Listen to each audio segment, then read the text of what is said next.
Here we'll briefly discuss OR probability.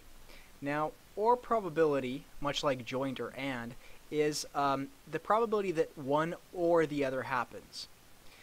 So either event 1 or event 2 happens.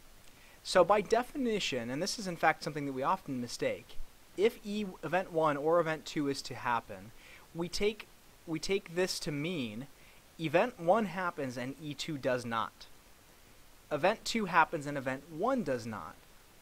Or both E1 and E2 happen.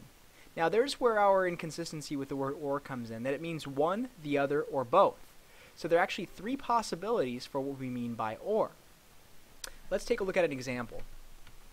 So this is a revisited problem. We know 47.9% of males survive to age 81 from age 80. 62% of females survive from 80 to 81. Assuming the survival of one of the two is independent of the survival of the other, find the probability that the husband or the wife dies.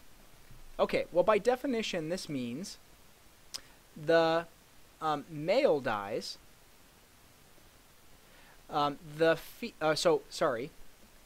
this case, we'll just use it on the table here. So here's a previous table. So that means the male dies and the female does not. So that's 18% of the time. The female dies and the male does not. So that's 32% of the time.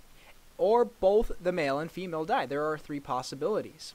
So to figure out what those sum up to, well, really, that's just 1 minus the probability that none of them die. So we could just do 1 minus 0.2, since that's an easy calculation, which gives us 0.8. Or we could take 0.39 plus 0.32 plus 0.18, and we get about 0.8. Okay, so that's pretty much the idea of the word OR. That's what it means. Let's talk about this problem. Explain the flaw in logic here. There are two events, A and B, which are independent and which can both take place. Suppose that the probability of A equals 0.7 and the probability of B equals 0.9. To find the probability P of A or B, so let's quickly define how we write the word OR. We actually do the inverted, like the AND symbol. This one means OR, just faces the other way. So probability of A or B.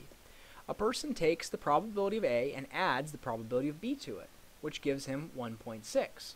He realizes this doesn't make sense since you can't have a probability of 160%. He can't figure out what he did wrong. Okay, well, we do in fact do some adding here. But let's set up a table. So either A happens or A does not happen.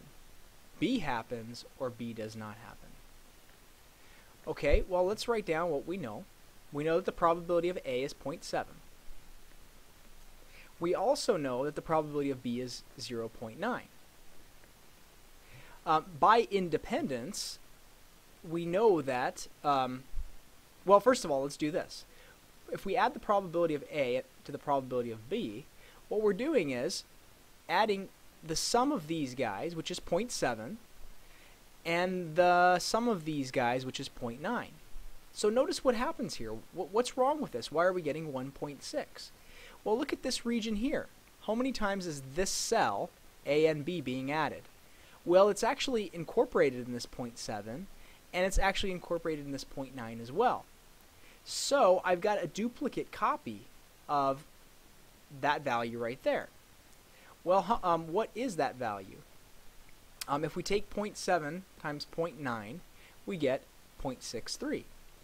So that means since I have a duplicate of it, I've got to subtract it away once. So if I take 0.7 plus 0.9, I get 1.6. But I've got to subtract away 0.63 since that's the double overlap. And I get 1.6 minus 0.63 is 0.97. And that seems much more reasonable. So what did we do? To get the probability of A or B for any two events, we have to add the probability of A plus the probability of B and subtract away the probability of A and B because that's part of the overlap. So when the events are independent, probability of A and B is the probability of A times the probability of B. Otherwise, you can figure out all of these cells and add up the correct values, but this oftentimes is easier.